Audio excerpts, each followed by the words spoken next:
Welcome to our exploration of the Book of Joshua, a puzzling biblical narrative. It's a tale steeped in warfare and conquest, provoking ethical questions. Yet to grasp Joshua's story, we must look beneath the surface. It's part of a larger tapestry interwoven with divine mission, redemption, and faith. It challenges us to question and seek understanding. These conflicts of warfare and faith and Joshua's role, divine planning, are our remember. Context is key. We start by setting the stage. The book of Joshua isn't a standalone story, it's a significant episode in the overarching redemption narrative. Springing from the Pentateuch, the Bible's initial 5 books, this Genesis lays the groundwork for Joshua, sharing the account of creation, humanity's fall, redemption's promise, and God's chosen people, Israel's establishment. Now envision this. You're in the ancient world, amidst kingdoms rise and fall where power reigns supreme. Here, under Joshua's leadership, the Israelites receive a precise mission from God, to reclaim a portion of the earth from worldly powers. Mission, the conquest of Canaan, is more than a military campaign. It's a divine directive, a recuperation of what has been lost to the fallen world. God's people are charged with creating a foothold in a world dominated by kingdoms oblivious to God's rule. This mission isn't about expansionism. It's about etching a space where God's rule is acknowledged, where His laws are obeyed, His presence valued. Joshua here is not merely a military leader. He's God's servant, obeying divine orders to guide His people into a land promised by God Himself. This isn't a human ambition or territorial conquest tale. It's a faith, obedience, and divine promise story. As we delve into the book of Joshua, we also contend with the warfare reality. In the narrative, warfare isn't glorified. It's depicted as a necessary part of reclaiming what has been lost to the fallen world. It's a stark reminder of the world's brokenness and the extent God will go to redeem it. In comprehending Joshua, we discern a divine mission, not mere human ambition. It's a story of a people, a promise, and a land. It's about how God operates through history to execute His redemptive plan. And it's a story that invites us to look beyond the surface, to grapple with its complexities, and to see the hand of God at work in the world. Now let's turn our attention to the divine plan and mission. We dive into the narrative of the book of Joshua. We notice the conquest of Canaan was not merely a random act of aggression, but rather a significant part of a divine plan. This was a mission God Himself entrusted to the Israelites, which aimed at establishing a community, a commonwealth under God's just rule. In this community, the values of justice, peace, and righteousness were not empty words, but the very bedrock of its existence. Canaan was chosen as it was, a land tarnished by worldly powers, a place where God's commands were defied and forgotten. So this was not merely a territorial campaign, it was about reclaiming the land from worldly powers and restoring it as part of God's kingdom on earth. The battles fought by Joshua were not for personal gain, but were the Lord's battles, fought to carry out His will. The Israelites were merely instruments in the hands of the divine conductor, central to the symphony of redemption. This was a specific mission, given at a specific time for a specific purpose. It was a significant chapter in the story of redemption that began with creation and still continues. The conquest of Canaan transcended a military campaign. It was a divine mission, a critical phase in establishing a commonwealth under God's righteous rule. In this place, His laws not only actions, but also hearts and minds, leading His people towards righteousness. The battles were the Lord's war, enacted at a specific time in the program of redemption, a time when God's people were called to reclaim a part of the earth, not themselves, but for their Creator's glory. Remember, the conquest of Canaan was more than a military campaign. It was a divine mission, a crucial step in establishing a commonwealth under God's righteous rule. A place where His laws govern not just actions, but hearts and minds, guiding His people towards righteousness. These battles were the Lord's war, enacted at a specific time in the program of redemption, a time when God's people were called to reclaim a part of the earth not for themselves, but for the glory of their Creator. A central theme of the book of Joshua is the establishment of God's people in the Promised Land.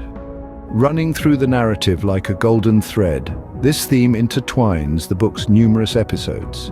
It's a story of promise, fulfillment, and faith's triumph, with Joshua as the central figure.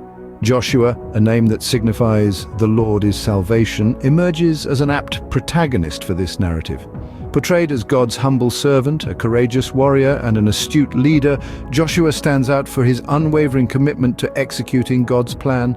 His persona encapsulates servitude to a divine cause, a theme echoing throughout the book. He is not your traditional hero. He doesn't yearn for personal glory. Instead, he remains steadfast in his mission to ensure God's promises' fulfillment. Joshua's victories aren't his, but God's. His role is one of obedience and faith, illustrating the power of complete surrender to the divine will. Joshua's leadership bears marks of his faith in God's promises.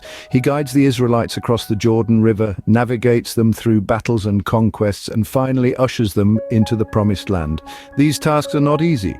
They necessitate courage, faith, and a steadfast belief in God's plan. However, Joshua doesn't waver. He remains resolute in his faith, even when confronted with seemingly insurmountable challenges. His trust and obedience render him a model of servitude, a figure epitomizing faith in Joshua. We get a vivid portrayal of being God's servant. His life underscores faith, obedience, and trust in God's plan. His story reminds us that God's promises are certain, and those who trust in him will never be put to shame. Joshua is a key figure, a servant of God fulfilling a divine plan. His tale serves as faith's beacon, inspiring us to trust in God's promises and obediently execute our role in his divine plan. The warfare in Joshua brings us to some tough, ethical considerations. It's a narrative rife with questions. Did the conquest of Canaan sanction all warfare? Was it the divine go-ahead for the Israelites to dominate with the sword? Such queries arise naturally, inviting serious reflection. The conquest of Canaan marked a pivotal point in biblical history, assigned as a distinct task to the Israelites, not as a perpetual warrant conflict. It elucidates that the Israelites battled under a divine directive. This was far beyond an ordinary conquest. It was neither fueled by power lust nor territorial ambitions, but was essentially a divine mission within God's broader scheme. Crucially, the land of Canaan wasn't Israel's by right of conquest. They didn't claim ownership because they were victorious in battle. Canaan belonged to God. He had vowed this land to the Israelites, and he fulfilled his promise. The narrative illustrates that the warfare wasn't about Israelites' strength or military skills. It was about God's promise and his fidelity. It was about forming a state under God's righteous rule. The Israelites weren't typical conquerors. They were God's elects, designated a divine mission. They were God's tools to actualize his redemptive plan. Therefore, as we scrutinize the ethical dimensions of warfare in Joshua, we must contextualize it. We must remember that the conquest of Canaan wasn't a universal call to arms. It was a mission executed at a distinct time within God's grand plan. The conquest of Canaan was not a license for continuous conquest, but a specific mission within God's plan. The narrative in Joshua also carries a warning. It's a timeless cautionary tale, echoing the solemn truth that actions have consequences. Picture the people of Israel settled in the promised land, entrusted with the divine mission to uphold God's rule. They were meant to be a beacon of faithfulness, a shining example of divine allegiance. But this privilege came with a stern warning. If they became unfaithful or adopted the Canaanites' practices, they risked losing their place. Similar to a parent's warning to a child, the narrative warned the Israelites not to stray from righteousness, not to be misled by the Canaanite practices. However, it wasn't a threat, but a gentle reprimand from a father to his children, a reminder that their place was not a conquest right, but a divine gift. Yet this gift could be withdrawn if misused or neglected. This warning, however, was not merely about losing physical territory.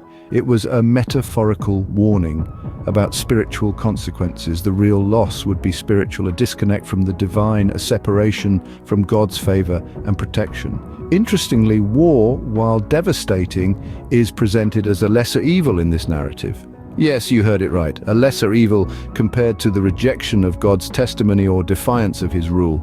It's a poignant reminder that the greatest disaster that can befall a people isn't physical destruction, but spiritual ruin. So essentially, the book of Joshua serves as a timeless reminder, a call to faithfulness, and a warning against straying from righteousness despite worldly temptations. It emphasizes the profound truth that spiritual fidelity is more critical than any earthly possession. War, though a terrible calamity, is considered a lesser evil compared to rejecting God's testimony and opposing his rule. Our exploration concludes with the historical setting and the life of Joshua. Delving into the past, we encounter Joshua's narrative during a revolution in the ancient Near East. The story unfolds amidst rising and declining nations. Indisputable, though, is the significant impact of our protagonist. Joshua, a name denoting "the Lord is my salvation," was a pivotal figure, chosen to continue Moses' monumental task. From being Moses' aide, Joshua showcased a steadfast faith. He was among the dozen spies sent to Canaan and one of the only two returned with a favorable report. His faith was acknowledged when he was chosen as Moses' successor, a responsibility he accepted with humility and bravery. As the Israelites' leader, Joshua's life was a testament to unwavering obedience and trust in God.